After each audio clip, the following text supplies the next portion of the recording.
So one of the customer questions we get, Mike, is why should we build a story bank?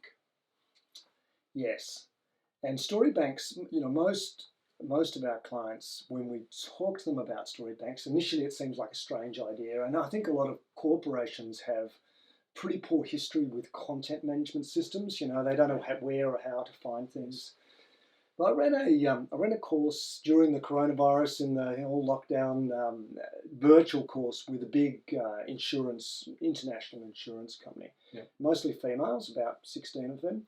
And just as we finished the training program, the head of sales came to me and she said, "Mike, we've transferred one person, we've let one person, now we have two new people and they haven't been through the training. What do we do?" But we built a story bank with this company, and I said, well, it doesn't make economic sense to run training just for two people, but why don't we just look at what are the 3 or 4 stories that you'd like them to know.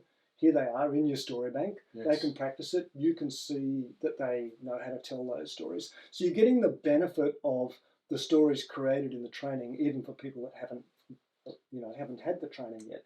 And that's a real key to onboarding. Yes. Yeah. And I think the other thing that's really important about your story bank is to see it as a way to affect behaviour change. Yep. Right? Rather than, it's just a content repository.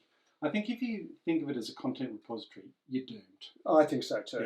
Yeah. And it has to be something in it that encourages retelling of stories. That's right. To give people feedback on the stories, a bit of coaching. I mean, this is your area, right? Exactly. That coaching element of storytelling. Precisely. And that's exactly in that little scenario that I gave you with this insurance company is it wasn't just, go away and find them. It's see if you can tell that story, have a go at telling it yourself. So that, a good story bank will have an example of someone telling the story, maybe more than one version of the story, the text version, a little bit of, what you can and can't say, what you should, that kind of stuff. Yes. And that's enough for a new person to go, okay, I'll have a go at telling it, and then they can, it might take them a few goes, but it's, like you say, it's behaviour change. Yeah.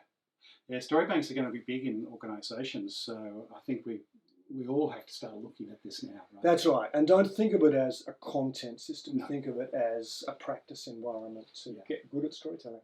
Good.